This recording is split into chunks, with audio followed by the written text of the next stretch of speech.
We're diving into a topic that might surprise you. A kind of unexpected blend of spirituality, consciousness, and believe it or not, LSD. We're stepping into the world of Osho. He was, how to put it, a provocative Indian guru. Definitely challenged the usual ways of thinking. Oh yeah, Osho's teachings, they really make you pause. Especially his take on LSD. Pretty surprising coming from a spiritual leader, right? You'd expect him to be totally against it. You'd think so, wouldn't you?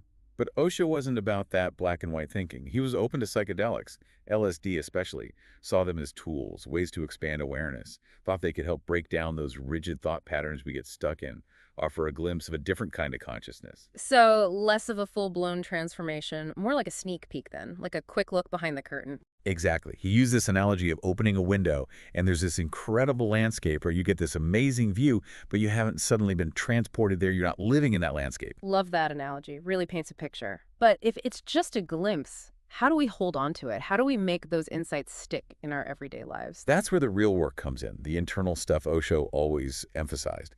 He was clear that true, lasting transformation, what he called enlightenment, it wasn't a substance thing. You couldn't just drop a tab and boom, enlightened. He saw it more like a dedicated meditation practice. Got to put in the effort. So no shortcuts to enlightenment, huh? Even with LSD, you don't just experiment with psychedelics and suddenly everything's different. Nope. Osho wasn't about reaching some superhuman state or anything. He saw it as a shift, a fundamental one, in how we relate to, well, everything. Ourselves, other people, the world around us. It was about living with this, radical sense of presence, of acceptance. Like standing in a garage doesn't make you a car, right? You got to build that internal engine yourself. Exactly. Osho, he was really critical of the idea that we could just lean on psychedelics, use them as this crutch for spiritual growth. True change had to come from within, had to be an internal process. This whole dependence thing, it's fascinating. Didn't Osho talk about the dangers of relying too heavily on these substances and not just physically, right? Absolutely. He was worried about that psychological dependence, the kind of thing where people get so caught up in chasing those transcendent experiences that they're looking externally instead of cultivating that stuff from within. It's like constantly going for the sugar high instead of learning to appreciate, I don't know, a balanced meal. Sure, you get that temporary boost, but it's not going to last. Such a good comparison. And for Osho, the more sustainable path, that was through meditation. He saw it as this way to actually confront our internal landscape, to do the deep work without needing to escape into temporary highs. So instead of searching for those fleeting glimpses, with meditation, you're gradually but consistently, I guess, changing your consciousness from the inside out. Precisely. And the changes you go through by facing your own internal struggles, those are the ones that really stay with you. Yeah. That's what he believed anyway. They lead to real transformation, lasting transformation. It's like the difference between, I don't know, temporary excitement, like a fleeting high, versus this deep, more consistent sense of contentment, right? That seems to be more in line with what Osho is getting at. It was all about playing the long game, for sure. But his teachings, they didn't just stop at individual transformation. He connected the dots between using psychedelics and, well, larger trends in society as a whole. Especially back in the 60s and 70s, right? The whole counterculture movement, psychedelics were practically synonymous with, searching for something more. Exactly. Osho saw that whole era as a symptom, a sign of this deep spiritual hunger. The world was obsessed with material possessions, with fitting in, and people, well, they were craving something deeper, something beyond that daily grind. And psychedelics seemed to offer an escape. Right, like they offered a way out. But was that really the answer, though? That's the big question, isn't it? Osho, he recognized that yearning, that desire for something more, but he also urged caution. Don't expect psychedelics to just wave a magic wand and solve everything, societal problems included. Like putting a Band-Aid on a broken bone and expecting it to heal perfectly, it takes more than that. He seemed to be advocating for a deeper kind of change, one that addressed things on both a personal and a societal level. Exactly. Whether we're talking about individual change or societal change, Osho believed it all started internally, addressing the symptoms. Not enough. You've got to go deeper.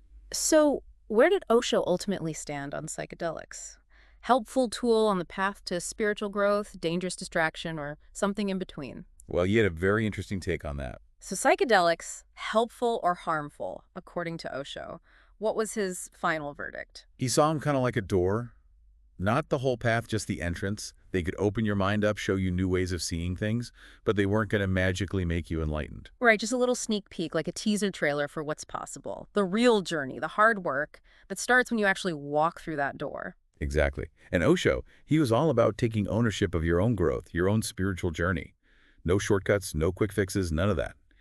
Inner work, discipline, being honest with yourself, and leaving those substances behind, that was the path he advocated. Definitely sounds a lot tougher than just like swallowing a pill and hoping for the best. Well, yeah, it takes more effort, that's for sure.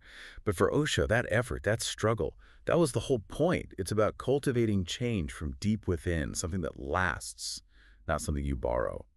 So, how do we take Osho's ideas, his teachings, and apply them to our own lives, especially in a world that can feel so chaotic, so lacking in, I don't know, spiritual connection? That's the question, right? Yeah. For me, what really stood out about Osho was his focus on taking responsibility. He wasn't about blind faith or following some rigid set of rules. He seemed more into encouraging people to question everything, to challenge their own deeply held beliefs, even. Exactly. He wanted people to find their own truth, their own meaning, but to do it with their eyes wide open, Yeah. and to be ready to put in the work. So maybe it's not really about psychedelics at all then. Maybe it's about that universal search we're all on. Trying to find meaning, trying to find our purpose, and accepting that there's no easy answer, no instant solution. And maybe, just maybe, the journey itself, the searching, the questioning, that's where the real meaning is. By really throwing ourselves into that process, that self-discovery, confronting our limitations, but also our potential, that's how we connect with something bigger. It's amazing how these teachings, even though we're talking about psychedelics, they apply to so much of modern life. I mean, think about it. Constant distractions, instant gratification, always looking for that quick fix. It's true. Social media, fast fashion, always chasing that next dopamine hit. It's so easy to get sucked in to think that fulfillment comes from outside ourselves. And that's why Osho's message is more relevant than ever. He's telling us to look inward, to embrace that challenge of self-discovery, and to find that genuine peace, that fulfillment, not from something we buy, but from within. Exactly. It's about cultivating this deep, lasting connection with ourselves and with, I don't know, something larger than ourselves, however you want to define that. Now that is something to think about. We've covered a lot of ground: Osho's unique perspective on psychedelics, the power of meditation, societal trends, but we haven't really touched upon his definition of, well, true enlightenment. What did he see as the ultimate goal, the sign of a life well lived? That's where things get really interesting. We're back and ready to unpack Osho's take on enlightenment.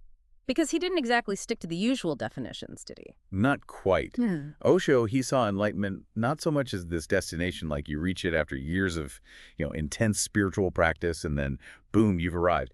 It was more about a shift, a fundamental one, in how we relate to, well, everything really. Ourselves, the people around us, the world in general. So less about achieving a certain state of mind and more about, I don't know, how we show up in our daily lives, how we actually interact with the world. Yeah, that's a great way to put it. He described it as the state of being, like totally present, totally alive, totally engaged in every single moment.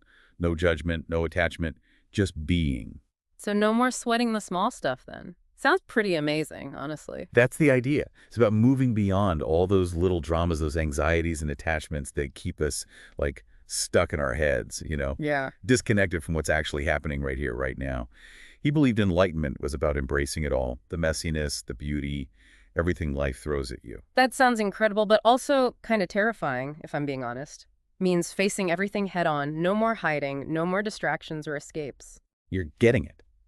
Osho's vision of enlightenment, it's not for the faint of heart, that's for sure. It requires a huge shift in perspective, a willingness to just let go of all those preconceived notions we cling to and to really truly embrace the unknown.